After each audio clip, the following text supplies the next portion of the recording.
Bem, pessoal, vamos de BTC na manhã dessa sexta-feira, 15 de setembro. Agora na Espanha, 11 horas e 14 minutos. No Brasil, 6 e 14 da manhã. Gente, a BTC aqui no gráfico de 4 horas está desenhando uma claríssima cunha triangularizada de caráter ascendente com o topo flat, que está tentando aqui romper e criar um pump espasmódico até 28 mil. O nosso indicador, o linha 9 trend, está indicando aqui uma forte tendência de alta. A gente precisaria perder 26 mil dólares para poder perder a tendência de alta no 4 horas. É muito provável que essa explosão ascendente aconteça nos próximos candles aqui no 4 horas. No diário, a movimentação está espetacular.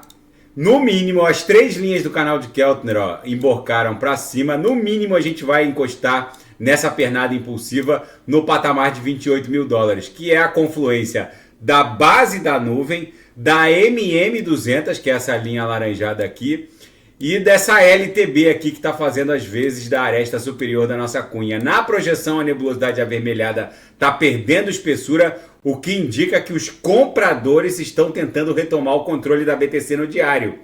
No semanal, um forte engolfo está acontecendo. O corpo real desse candle vendedor, que na verdade é um martelo, está fortemente engolfado pelo corpo real da semana passada. Como esse candle aqui que a gente está desenhando, o desenho dele se conclui agora na virada da VWAP de domingo para segunda. Hoje é sexta-feira. Normalmente, nos finais de semana, não acontece muita coisa. Hoje, no cenário, na agenda política financeira global, não vai acontecer muita coisa. A não ser que haja um ataque nuclear, por assim dizer, é bem provável que a BTC acabe redundando agora numa pernada, numa sequência de candles compradores. Depois de ter desenhado 1, 2, 3, 4, 5, 6, 7, 8, 9 candles vendedores aqui no semanal, não tem jeito. A BTC esgotou toda a força vendedora e agora vai startar uma sequência de candles compradores que vai surpreender muita gente. Tem muita gente boa abrindo short, achando que a BTC vai cair, mas não tem mais fôlego. Os vendedores se cansaram e agora a BTC vai subir. Eu ouso afirmar que aqui no diário, esse engolfo da banda de volatilidade, da banda de VWAP pela banda de ontem é mais um indício forte de que isso aqui vai romper para cima.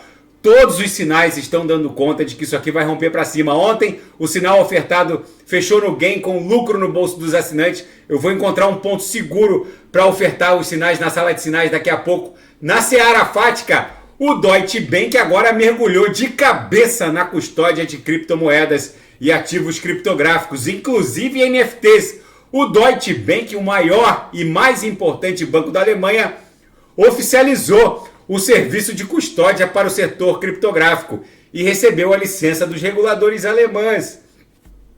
As stablecoins descentralizadas vão dominar o cenário criptográfico, diz o fundador da MakerDAO.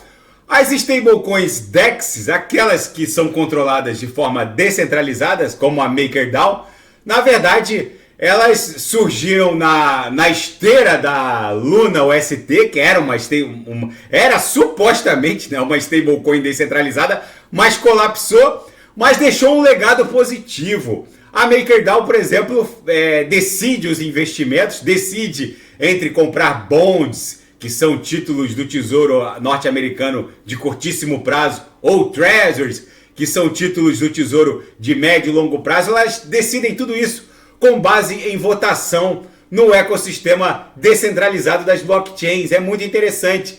É um novo fenômeno econômico que surge. E a Franklin Templeton, outro gigante de Wall Street, confirmou que solicitou um ETF no mercado spot à vista da BTC ao regulador, no caso a SEC, a CVM norte-americana. Vem coisa aí, gente. Muitos gigantes de Wall Street estão arquivando pedidos de ETF no mercado spot de BTC. Se a CVM norte-americana, a SEC, der sinal verde para um ETF no mercado spot de BTC, vai faltar BTC, não vai ter BTC para todo mundo. Rapidamente, alguns analistas estão reportando que a BTC vai testar o patamar do último all-time high, da última máxima de todos os tempos, ali no patamar de 69 mil dólares.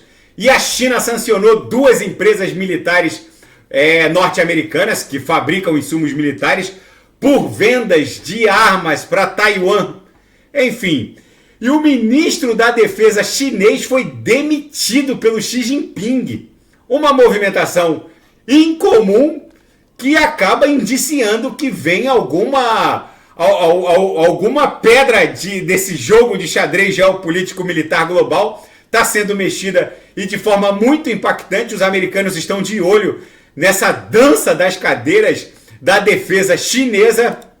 E o Kim Jong-un, que está em visita à Rússia, inspecionou uma fábrica de caças russa. Os Estados Unidos estão desconfiados que a Rússia vai fornecer esses artefatos militares em favor da Coreia do Norte. A Coreia do Norte agora se comprometeu a repor o arsenal de munições e de armas para a Rússia, que está numa guerra contra a Ucrânia. Enfim, o mundo está virado numa hecatombe nuclear. A BTC aqui no diário fez emborcar as 3 linhas do canal de Keltner em direção à nuvem. A próxima parada é 28 mil dólares. Daqui a pouco eu volto com ADA, XRP, Binance Coin, Atom, que está voltando para o patamar de 7 dólares. Muitos mãos de alface alfacearam a Atom ali em 6,40. Agora volta pagando 6,80, deixando um pedágio bom para a galera. Daqui a pouco eu volto e aceito sugestões de análises nas mensagens abaixo. Grande abraço, até daqui a pouco.